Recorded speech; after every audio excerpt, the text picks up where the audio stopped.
qu'il faut retenir du vasoconstricteur? Il faut savoir que le vasoconstricteur constitue l'un des quatre composants essentiels de notre produit anesthésique. Il nous permet de travailler plus à l'aise en éliminant la sensation provisoirement de la douleur due à notre acte et en réduisant le saignement local. Dans certains cas, ce composant est contre-indiqué, comme dans le phéochromocytome, qui est une affection tumorale qui atteint les glandes surrénales. Ces dernières sont responsables à la production des catécholamines. Les catécholamines sont la noradrénaline et l'adrénaline. En cas d'atteinte de ces glandes par cette tumeur, les glandes sécrètent de façon excessive les catécholamines et augmentent la tension artérielle de façon très élevée, ce qui contre-indique l'utilisation des vasoconstricteurs. Le deuxième cas qui contre-indique l'utilisation des vasoconstricteurs sont les patients irradiés avec une dent supérieure à 40. Généralement, ces patients ont une mauvaise circulation sanguine et comme on sait, l'os survit grâce au sang, donc le vasoconstricteur va diminuer la circulation ou la vascularisation, ce qui expose l'os à une éventuelle nécrose.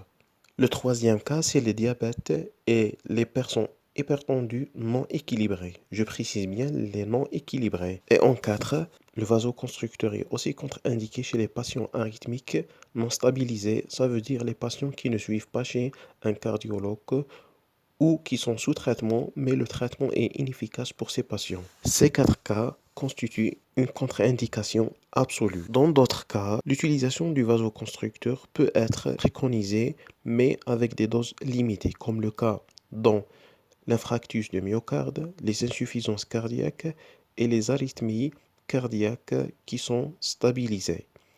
Pour les femmes enceintes, l'utilisation du vasoconstricteur n'est pas déconseillée ou contre-indiquée, mais de préférence, il faut s'abstenir surtout dans le troisième trimestre parce que ça peut provoquer des contractions de l'utérus et provoquer un accouchement prématuré. Troisièmement, pour les personnes qui ont une hyperthyroïdie non équilibrée, qui ne sont pas sous traitement, de préférence s'abstenir d'utiliser un vasoconstricteur. Les patients qui prennent de l'évothyrox sont des patients équilibrés. Et en dernier, pour les patients toxicomanie, surtout pour les consommateurs de la cocaïne, parce que la cocaïne augmente et intensifie les réactions de l'organisme face au vasoconstricteur. Donc, pour ces patients consommateurs de la cocaïne, il faut attendre au moins 24 heures pour que l'effet de la cocaïne soit éliminé au niveau de l'organisme. Pour ces cas-là, l'utilisation des vasoconstricteurs n'est pas contre-indiquée, mais il faut généralement limiter la dose du vasoconstricteur